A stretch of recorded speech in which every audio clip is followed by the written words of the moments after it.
My name's Rafael, you're watching Rock Garage, and today I'm going to show you 5 bands that influenced the original Kiss guitarist Ace Frehley. But first, please subscribe to the channel, like the video, and leave a comment. Well, Frehley mentioned these bands a few years ago during a lecture he gave, and we're going to talk about these bands and his connection with them, what he said about these groups over the years. So the first one is called Blues Magoos. Now, this is not a famous band like the other ones we're going to mention, because this band was kind of a local hero. They were Frehley's local heroes, because Frehley was born in Bronx, New York City, and this band also was formed in the Bronx. They were formed in 1964, and they were active until 1970. And they became best known for the song "We Ain't Got Nothing Yet," which actually was inspired by another song that I'm going to explain a little bit further. Ace was born there, and so they were kind of his local heroes. And the band's frontman, Pepe Castro, said in an interview with Vanilla in 2015 that he actually taught Ace Frehley how to play the guitar. Can you believe that? Well, this is what he said. "I taught Ace Frehley how to play guitar, so it's no wonder how he comes out in Love Gun and goes." He sings the sound of the opening riff of Love Gun and throws that in there a little bit. The Magoos were one of the acts that signaled to him that he could do it. He loved all the greats, Zeppelin and all that stuff, but the Blues Magoos were a little local act that came out from the same neighborhood and said to him, "Hey, if those guys can do it, you can do it." Then Kiss go on to have his groundbreaking, amazing career. And Pepe Castro sang this small part of Love Gun, which is a big Kiss hit, because in the middle of "We Ain't Got Nothing Yet," you can hear a little, if you hear that song and then you hear Love Gun, you're gonna see that some parts are quite similar to the ones used in this Blues Magoos song. So you can see from where Ace Frehley got a few parts. And the interesting thing is that this song by the Blues Magoos, it's quite similar to Rick Nelson's "Summertime," which was later on also an influence to Deep Purple's classic song "Black Knight." You can see that it's almost the same pattern between all these songs, these 3 songs, and you can see a little bit of that in Love Gun as well. So everything is connected. It's quite interesting. So after you finished to watch the video, go listen to these songs, because it's quite interesting. You're gonna see all the similarity. Now, the second band that Ace is a big fan of and was really a big influence to him was The Who.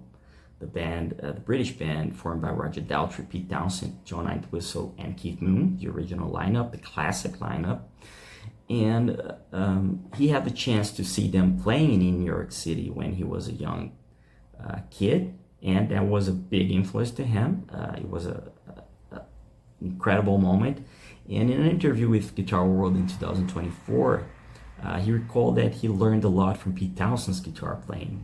And this is what he said: "That's true. I've learned from a lot of guys who sounded like no one else. When you hear like Eric Clapton play, you know it's Clapton. Jimi Hendrix has his own style as well, and it was very distinctive. Townshend in the same way. He's the master of chord work. Townshend could play the same chord in a dozen different positions. I learned a lot from studying Pete Townshend. A lot of people don't know that he buried an acoustic guitar under the electric guitar to create a fuller sound. I use that now on some songs.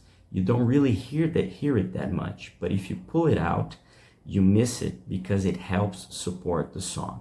And he is the one that really inspired me to mess around with the toggle switch." So it was not only the sound of the way that he played and etc., but also some technical stuff that he learned from Pete Townshend. So The Who and Pete were also inspirations for Ace. The third one, Jimi Hendrix, who practically influenced all the guitar players from Ace's generation and from the later decades. He was also very influenced by him. And there's a really interesting story, was that he had the chance to be kind of the roadie for Jimi Hendrix when he was 16. And he recalled this in an interview with Guitar World, that he was able to penetrate the rehearsal for Jimi Hendrix show, and he had the chance to see him playing during the rehearsal for the show that would happen in the same day. And this is what he said: "I remember walking around with it all the time, the Are You Experienced album. So I brought it to school with me and showed it to everyone. I brought it to the band rehearsals. I lived with that album until someone ripped it off at a party. Of course, I ran right out and bought another one. My guitar style was modeled after a lot of musicians, and Hendrix was definitely one of them. But even more than the music, what really influenced me was his attitude, the way he dressed, the way he looked. He was so anti-establishment, and nobody wrote music like him. I loved Are You Experienced and Purple Haze. And I got the chance to meet him when I was 18. I snuck backstage at his last New York appearance at Randall's Island. They ended up putting me to work with the road crew. Back then, they didn't have much lemonades or heads of security. If you looked like you belonged with the band, they would let you go backstage. I had hair down to my waist, lemon yellow hot pants, and black t-shirt with a snakeskin star on it. So they let me in. But after a while, they were like, who is this fucking guy?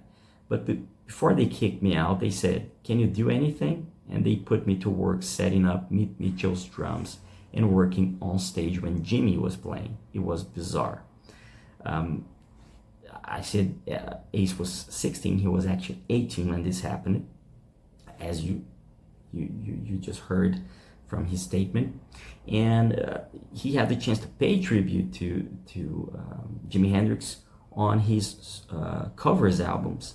He made Origins Volume 1 in 2016 and Origins Volume 2 in 2020, both covers albums, and he covered Jimi Hendrix songs like Spanish Castle Magic and Manic Depression. The next ones that influenced him, the fourth and the fifth, were Cream and Eric Clapton. And you can see that he mentioned it, Eric Clapton, before that in the statements you heard. And he always has been a really huge fan of Eric Clapton. It was a big part of his inspiration as a guitar player. And he was a big fan not only of Clapton but Cream. And in an interview with Guitar Play in 2022, he said a really interesting thing about Cream and Clapton. He said, I can remember as a kid hearing Eric Clapton being interviewed. He was talking about his solo on Cream's Sunshine of Your Love. Clapton said the solo on that song was basically the melody from Elvis' Blue Moon. I clearly remember him saying that the best and most memorable solos are the ones you can hum. I never forgot that. That stayed with me my whole life. And obviously, I mean, how many memorable solos that Kiss golden era with Ace and Peter Criss on drums had. I mean, the incredible guitar solo of Rock and Roll All Night, which actually was present in the live version that became the definitive version of the song. And how many memorable guitar solos from those Kiss songs which were made by Ace. He's just, I think, one of the most underrated guitarists of all time. And he had the chance to also pay tribute to Cream on both of his solo studio albums, covers studio albums, Volume 1 and Volume 2, Origins. And he covered songs like White Room and Politician. And that's it. I hope you liked the video. These are some of Ace Frehley's biggest influences.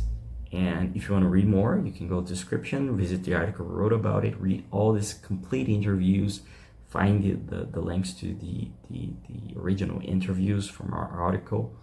And don't forget to subscribe. Visit rockandrollgarage.com. Thank you for watching, and I see you later.